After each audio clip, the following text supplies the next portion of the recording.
Hello there, this is Dr. Carlo Oller. I'm a board-certified emergency physician, and my wife and my family have gone through HSV encephalitis, and it's now 8 years later, I want to say.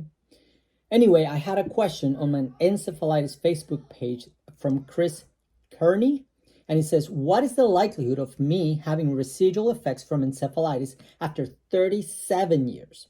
That's a lifetime. You see, a lot of current information on encephalitis wasn't available then. Well, Chris, it all depends what kind of encephalitis you had and how bad was your encephalitis. So let's assume it was HSV encephalitis. HSV encephalitis is a kind of encephalitis that happens once in a lifetime. Yes, there's about a 6% chance of recurrence in your lifetime, but it's pretty low. Already having once, much lower to have a second time.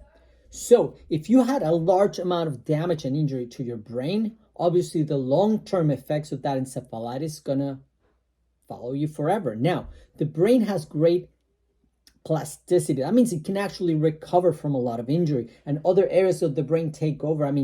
Patients who've had their hemispheres dissected, obviously functioning out of only one portion of the brain, whether it be for severe seizures and everything. Yes, they experience personality changes and other issues, but they can function. So obviously they can learn to adapt and to compensate for those diminished abilities. If you have a different kind of encephalitis where it's recurrent, like autoimmune encephalitis, tends to have waxing and waning episodes where you have worsening encephalitis with inflammation, and then you get better, and then you get worse again. So the damage can be chronic and can be accumulative over time.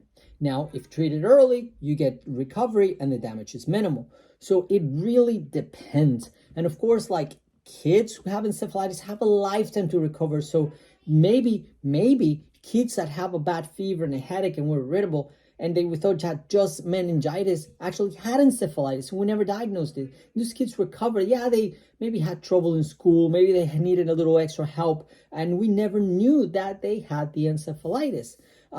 So there is that, so there is recurrent encephalitis. There are multiple different kinds of encephalitis, like viral, bacterial, fungal. There's autoimmune. There's things from mosquito vectors and tick vectors and so on. So it all depends on how bad was your injury or how far into the disease process you were in the beginning.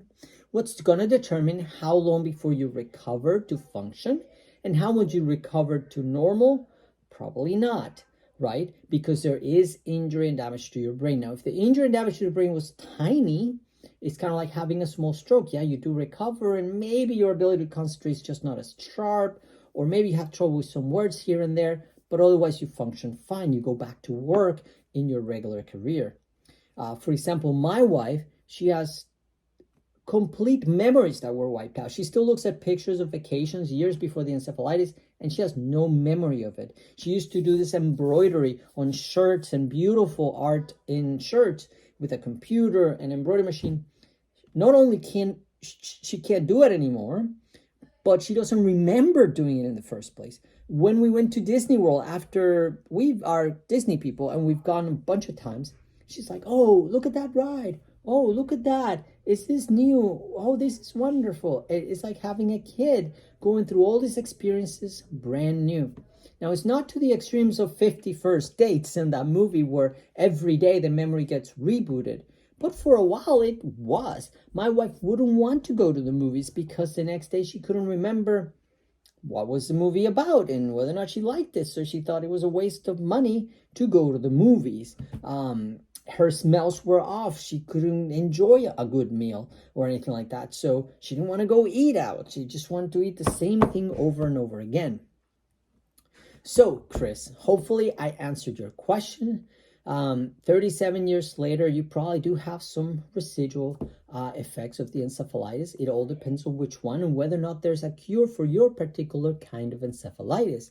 If it was infectious, you got antibiotics, you got better, then over time you recover. And HSV encephalitis, yes, you did have the injury to the brain, but there's no more injury, so you recover to a degree. With autoimmune encephalitis and paraneoplastic encephalitis, that's waxing and waning. So the damage is chronic, not as acute, but over time it can certainly accumulate. So the encephalitis is really a lifetime diagnosis, because you had it, even if you had it once, you will always suffer from the consequences of it. So Chris, I hope I answered your question. I love to hear your comments, and any other people who have suffered from encephalitis, their caretakers, their family members. This is the time to comment and share, so that we can keep doing this education. We can continue to learn together about the different kinds of encephalitis, treatment, recovery. What can we do to get better? Thank you.